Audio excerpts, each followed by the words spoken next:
This is one of those tactics that if you use it, you're going to be among the best mortgage loan originators. What's up, champions? Cullen Gandy here in a turtleneck, and today I'm going to give you some advice that is absolute fire that you will be able to take to the bank and deposit it. It's as good as cash, especially if you're already an MLO or just a basic salesperson. Today, I'm going to tell you what you need to be doing if you're encountering a difficult client, or in the case of an MLO, a borrower that is just sucking up way too much of your time with ridiculous requests. So if you're an MLO or a salesperson and you like educational content like this, please go ahead and hit that like button for me, as well as the subscribe and that notification bell so I can notify you about some imperative content just like this. Thanks so much, guys. It really means a lot, and it helps out with the YouTube algorithm immensely. Okay, so a little bit of backstory on this topic and why I think it's really important to discuss right now. Near the beginning of my career as a mortgage loan originator and a producer at InterFirst Mortgage Company, I had a very unique experience trying to work with a buyer who seemed really motivated at the time, but who ended up really kind of burning out in extreme fashion. I like to call these borrowers or clients time sucks, because what they like to do is they're shopping around, but they try to sort of hide their true mentality and their true details, their machinations, if you will. They're working with like 5 other people, but hey, they always have that one extra condition, that one more request, and that's going to be the one that clinches the deal for them. They're going to move forward with you. That's what they always like to say. Now, that's what I'm going to call this client that I had. I'm going to call him Mr. Bell. That is obviously not his real name, but basically he drew out 2 days of my time looking into rate exceptions, that is to say lowering his rate because he was getting several different loan estimates from lenders. And finally he gave me this promise that, oh, if I could just get him this one last final rate exception, one final hurrah to get his rate down to a certain point, I think it was 2.25, that he was going to automatically just go with me. Well, meanwhile, we had one of these trickster MLOs or loan officers just sort of withholding his documents until the very last moment, so that when he gave it to him, he would have the incentive to just go with him because it was the very best offer that he could give him. And so it wouldn't give me a lot of time to sort of work with him and try to match it. As a new loan officer or a loan originator, I know that you're going to want to please everybody, to get everybody what they want and what they need so that you can eventually close that deal. That is a very understandable inclination. It is something that I personally have dealt with. What I'm here to tell you today is that's something that you're going to have to erase from your memory going forward as a mortgage loan originator. You're just going to lose way too much opportunity for business and time with other clients if you try to please every single person, especially if they're like a puppet master pulling your strings. Case in point, that deal with Mr. Bell fell through because even though he made me all of these problems, once he got that other loan estimate document from that other lender, and he was like, okay, go ahead and just withdraw my loan. Of course, I got right on that for him. I was having a conversation with one of my colleagues, we'll call her Stacy, where she was having some of the same issues. You know, she had a borrower saying, okay, I'm ready to move forward. If you can just get me this much information and get me these sort of conditions, we'll move forward. She's like, okay, great.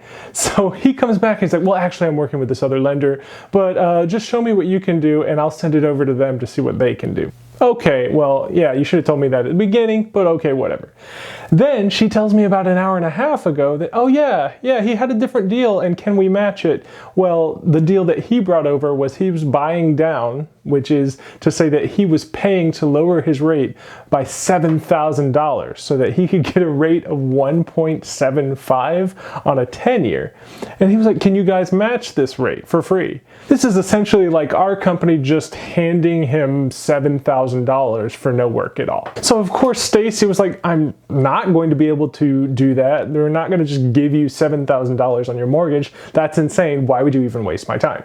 Like my client, Mr. Bell, this guy had Stacy running around all day with these ridiculous requests, only to end up at the end of the day with a ridiculous request that of course she couldn't match and couldn't beat. So, for all of you prospective loan officers or loan originators out there, or perhaps you want to eventually be a loan originator, please heed this advice.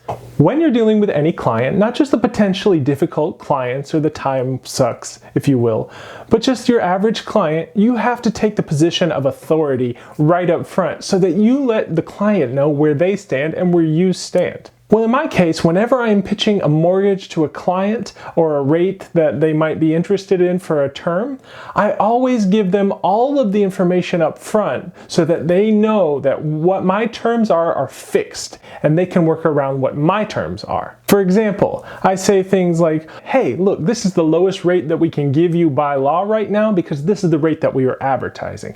However, if another lender has more favorable terms on the same kind of loan and the APR is a little bit better, even if they are charging a little bit moderate fees in lending and origination fees, we may be able to match it if it's an apples to apples comparison. But I also let them know things like this. If you're paying down like $4,000 or $5,000 in points to get a certain rate that is better than ours, those are considered origination fees, and that's not really an apples to apples comparison. So you're not going to want to waste our time with these kinds of offers, especially when our original rate is so close to our APR, or the annual percentage rate. If you remember from some of my other videos about what the APR is, that is just the rate that you get when you add all of the other extraneous lender fees and certain other kinds of fees to the loan. So one, just gotta let them know up front, this is what we can do, and if this is what you're thinking, this is also what we can't do. Two, I'm sure a lot of you guys have heard the saying, you can't please everybody, but I would say that you also don't really want to over please anybody in particular. Just give them the rates, give them the terms, give them the best pitch that you can give them within 5 to 10 minutes, and then let them stew on it. They're going to decide about it, and if they're sold on it, they're sold on it. A lot of times people try to shuck and drive and try to give you some sort of reason to give them a better rate when they don't really merit it or they don't really deserve it. Look, we got to give all of the same rates to all of the same people who qualify for the rate. So if you have a legitimate offer that's legitimately better than ours, hey, yeah, let's talk. But otherwise, if you're trying to do a dance with me, I'm not going to give you too much of the time of my day. This is an especially effective mentality if you have a large sales pipeline going and a lot of leads coming in. Because for every 10 minutes that you talk to one of these time sinks, you could be talking to 2 or 3 other more motivated, more reasonable clients. And then the third way that I really love to deal with problem clients and get them down the pipeline and get them closed is to tell them in writing. I can't tell you how many generally more elderly members of the community tell me, hey, look, the rate seems like it's changed, or oh, I thought I already applied and already did all of this and already submitted these documents, right? Why? How can you explain that? This is a bait and switch tactic. Well, if you tell them in writing and you tell them directly, you can just be like, oh, okay, well, I'm going to take a screenshot of this and email it to you. In fact, I have a client like that right now where I had to screenshot something that I wrote her because she thought I changed the quote on her. And I've had to often screenshot a screenshot because she's forgotten multiple times, because it's kind of like doing business with Dory from Finding Nemo. When you tell them in writing, there's a hard record of it, and there's something that these borrowers can come back to instead of bothering you with things that they already know they're not going to get or that they could potentially get. This is one of those tactics that if you use it, you're going to be among the best mortgage loan originators. I hope this little bit of advice has been really helpful for you guys and that this provided some value. If you did, don't forget to hit that like button. Just slightly caress the subscribe button and the notification bell. Again, I need your validation to exist. And also, as always, if you come back, I'll be back here with you. Hopefully we'll be a little bit richer and a little bit happier. Take care. You could be talking to 2 or 3 or 4 or 5 or 6. No, sorry.